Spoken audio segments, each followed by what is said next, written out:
अतीत। रात का समय था। खांसी की वजह से मेरी नींद बार बार टूट रही थी। आखिर मेरी पत्नी, जो गहरी नींद में थी, उठकर मेरे लिए अदरक का काढ़ा बनाने चली गई। जब वह मेरे पास आई तो उसकी आवाज़ में सख्ती थी। काढ़ा पीना ही होगा। मैंने मना करने की कोशिश की, नहीं पीऊँगा, बहुत कड़वा होगा। कड़वा होगा तो भी पीना पड़ेगा, उसने जैसे फैसला सुनाते हुए कहा। मैंने हार मान ली, क्योंकि ज़बरदस्ती के सिवाय कोई और विकल्प नहीं था। काढ़ा पीने के बाद खांसी रुक गई, लेकिन सुबह उठते ही मैंने उसे उल्हाना देना शुरू कर दिया। तुम हमेशा अपनी जिद करती हो, उसने शांत स्वर में जवाब दिया। जिद नहीं, तुम्हारा ख्याल है। काढ़ा न देती तो आराम कैसे मिलता? फिर भी उसका ज़बरदस्ती वाला तरीका मुझे पसंद नहीं आया। मैंने उसे ताने दिए कि वह हमेशा अपने मन की करती है। वह मुस्कुराई और कहा, मन की? एक साड़ी तक तुम्हारी इजाज़त के बिना खरीद नहीं सकती। हमेशा की तरह बहस का अंत वहीं हुआ जहां वह चाहती थी। लेकिन यह सिर्फ एक घटना नहीं थी। हमारी शादीशुदा ज़िंदगी ऐसे ही छोटे छोटे खटपटों से भरी हुई थी। एक और रात जब उसकी पीठ और कमर में तेज़ दर्द हुआ तो मैंने मदद के लिए हाथ बढ़ाया। लाओ बाम लगा दूँ, उसने मना कर दिया। आपका हाथ बहुत कड़ा है। मेरे लिए यह बात चुभ गई। आखिरकार मैंने उसे बाम लगाने पर मना लिया, लेकिन कुछ ही मिनटों में उसने मेरे हाथों की शिकायत करते हुए झटक दिया। हाथ है या हथौड़ा, आपसे कुछ नहीं होगा।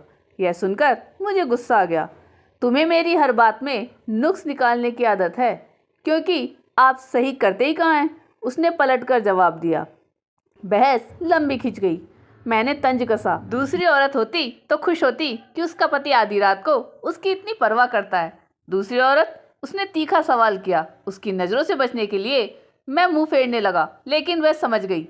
रजनी की बात कर रहे हो ना, जिसे तुमने फेसबुक पर फ्रेंड रिक्वेस्ट भेजी थी और उसने कभी स्वीकार नहीं किया। मेरी चोरी पकड़ी जा चुकी थी। यह सच था कि मैंने अपने कॉलेज के दिनों की प्रेमिका रजनी को खोजा था। जब उसने मेरी रिक्वेस्ट स्वीकार की तो मैं खुश हो गया था, लेकिन तुरंत उसने मुझसे दोस्ती तोड़ ली। पत्नी की बातों ने मुझे कटघरे में खड़ा कर दिया। तुम जानते हो, वह अब किसी की पत्नी है। शायद अपने पति को कड़वा काढ़ा पिला रही हो, जैसे मैं तुम्हें पिलाती हूँ। उसकी यह बात मेरे दिल को छू गई।